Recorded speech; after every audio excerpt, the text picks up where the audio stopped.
Okay, I'm back with another video here about the Lincoln Memorial Reflecting Pool, and this time we're going to be talking about the algae / green water situation that was experienced and some of the ideas that have been suggested repeatedly throughout thousands and thousands of comments that I've been getting on my videos here. These are the top 7 things that keep coming up where people say, like, why don't we just do this? Wouldn't this just solve the problem?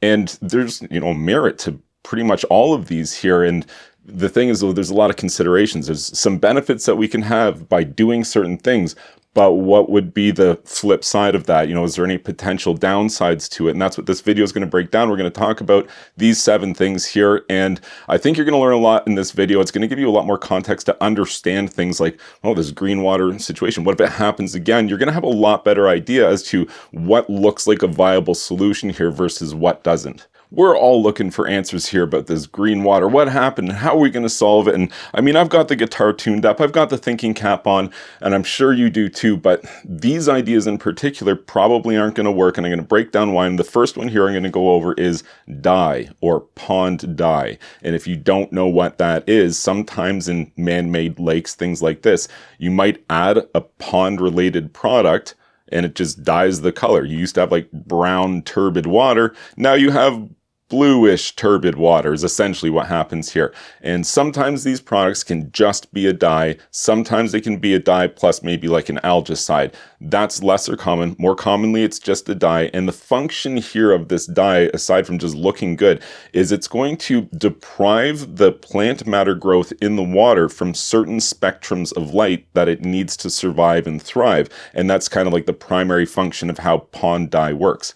From an aquatic specialist standpoint, that I've spent almost my entire career working on clear water environments, so not pond dye situations. And I kind of largely look at pond dye like the 2-part epoxy of solving this problem. It's a solution you could look at, but more likely it's just going to cause more problems than solutions down the road. So aside from my opinions on it, would it work? Would it make the reflecting pool just start reflecting again and no more worries about the color of the water?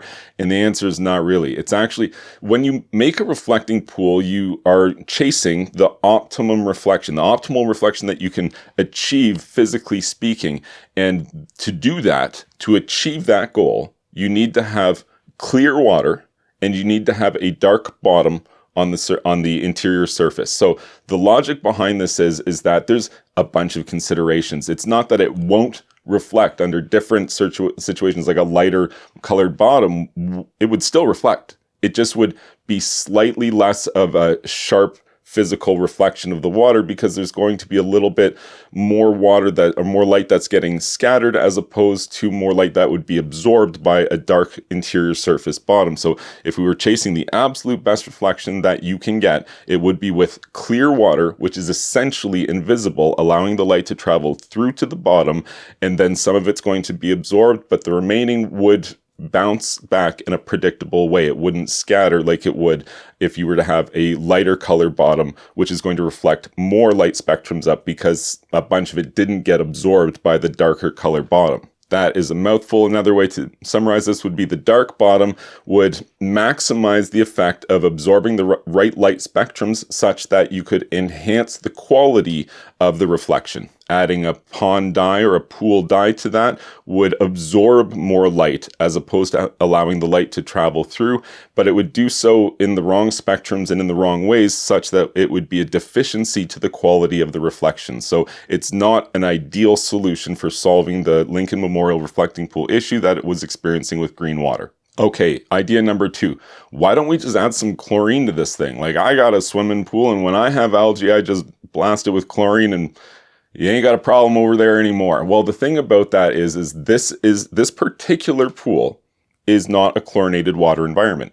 If you were to look at reflecting pools as a whole, I think you would find that the majority, or the slight majority at least, would be a chlorinated water environment or a low chlorine water environment, whereas the Lincoln Memorial Reflecting Pool is more like a man-made lake. It's less like a pool. And as a man-made lake, it's going to attract a lot of wildlife and insects and bugs and birds and all this kind of stuff. And if you were to have chlorine in that, it's not really good for that wildlife. And so you certainly wouldn't want to be damaging or causing any sort of, harm to the local wildlife and insects, bugs, things like that. And so you choose a safer, better option, which is usually something like oxidizer-based systems, like hydrogen peroxide is one of these options, but usually it happens in the mechanical room, so to speak. So you have UV lights, which you can use, ozone injection systems, hydroxyl radical generators, there's a bunch of different stuff. Even nanobubblers is something that's been coming up a lot recently.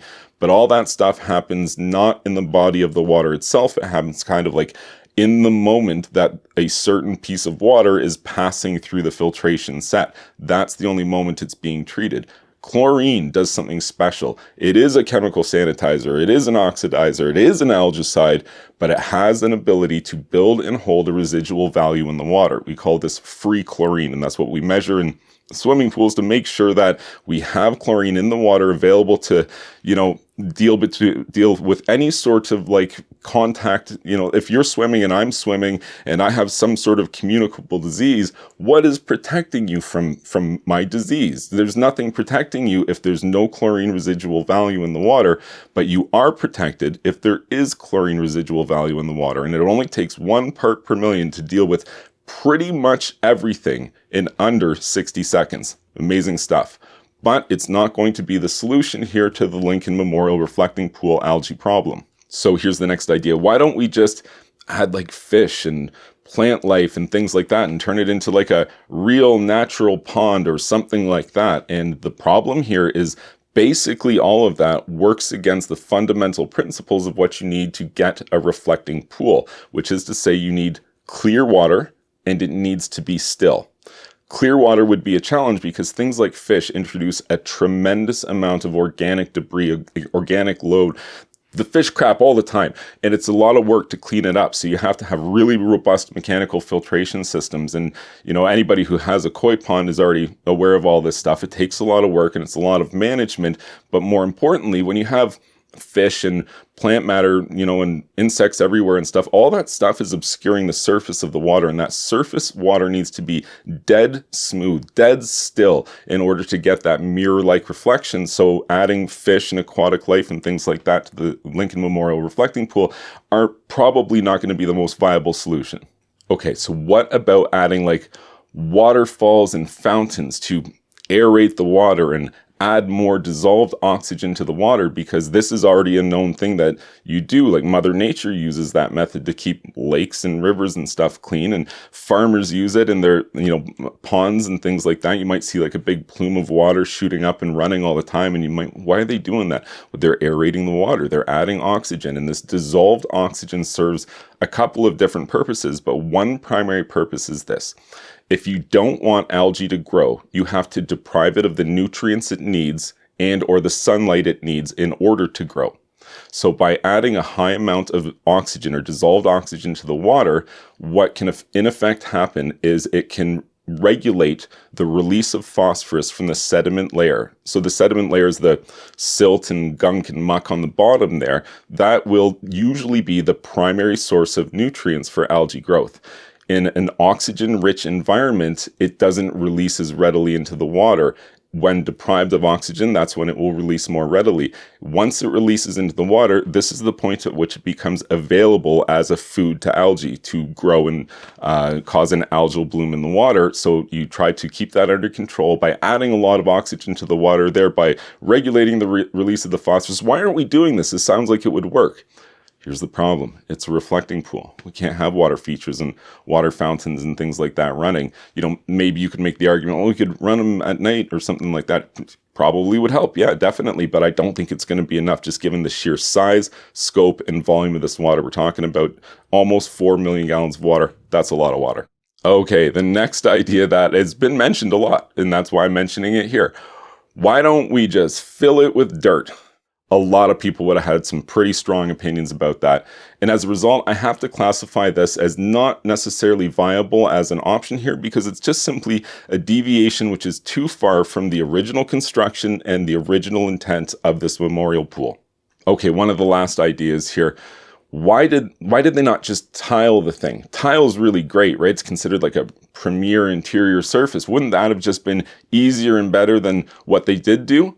And the answer here would be not really. I mean, the problem with tiling the interior surface of the Lincoln Memorial reflecting pool is it's not going to really affect algae growth in an appreciable way, in my opinion. I don't really think that the interior surface, while it might have been a contributing factor or not to the algae growth, is certainly almost absolutely would not have been a primary factor to the algae growth.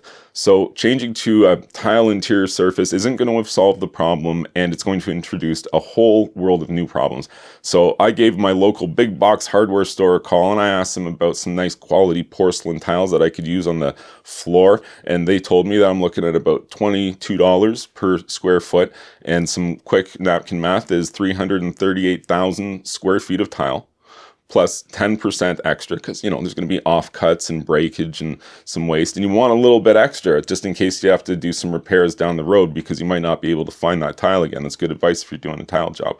So the problem here is that we're looking at, I think it was just under $8.2 million just to buy the tile. Just to buy the tile to do this job. And that does not include the thin set that we're going to need to install. It doesn't include the grout, doesn't include the labor to install it, which would be absolutely appreciable. Heck, the tile's still at the store for $8.2 million. Now, granted, if it's a large order, maybe they'll give me a small discount on the square footage, but I think we can agree that this is a lot of money to spend, chasing a solution here. And I don't think that the interior surface really is the cause of the green water situation. Oh, and for what it's worth, those tiles would weigh, rough numbers, 1.5 million pounds. So picking them up from the store and bringing them to the reflecting pool would be appreciable. Make sure you bring a strong friend. Okay, so last idea here. What else could we do here to solve this green water problem so we never have it again? And some people say salt water. The comment would read something like this: what about salt water? So it doesn't really provide me a lot of context, because there's actually two different meanings that you could take this as, so I'll just address them both. So I come from the world of swimming pool stuff, I think because my name's Swimming Pool Steve. But salt systems refer to an electronic chlorine generator. So you add salt to your swimming pool, basically pure salt, or as pure as you can get it, and then through electrolysis you can separate the chemicals and generate chlorine. So the very quick and dumbed down version, that's what's happening there. You have a chlorine regeneration system. I think that would be a fair way to describe it. It's not salt water like Shamu, the killer whale, swims in, because a saltwater pool is 3,000 parts per million of salt, approximately. A saltwater environment like marine life swimming, or if you're into like saltwater aquariums, you're talking like 30,000 parts per million of salt. So these are two entirely different things. The salt pool solution is not the solution, because it just generates chlorine. As I addressed earlier, chlorine's not the solution for this particular reflecting pool. If you're talking like saltwater aquaculture like you'd have in a fish tank, I would say that falls under the aquatic life kind of thing, where the movement of the water and the organic load would defeat the primary function of it working well as a reflecting pool. Moreover, saltwater aquaculture is even more difficult than freshwater. There's even more to consider, so it would be a pretty complex solution to try to throw at the green water problem, and I just don't think it's the right one. Look, I don't have all the answers here, right? We're still getting information. I don't know if it's ever going to have green water again, or if it's always going to have green water again. No idea, but I wanted to cover these because hundreds of people have been making these comments about, let's do this. Why don't we put it in dye? Why don't we do something else? I just wanted to cover some of the more popular ones that have been mentioned, just to help contextualize this. There are a lot of people following this. The last couple of videos I've put out have been kind of crazy in how quickly people are watching them, how many people are watching them. Let me just say, I certainly appreciate it. I try to read as many comments as I can. I try to respond directly to you as much as I can and provide as much context and information as I'm able to give and I'm comfortable to give. Thank you so much for following along. If you've liked this video, please give it a thumbs up, subscribe to my YouTube channel here, and you can check out my website, swimmingpoolsteve.com.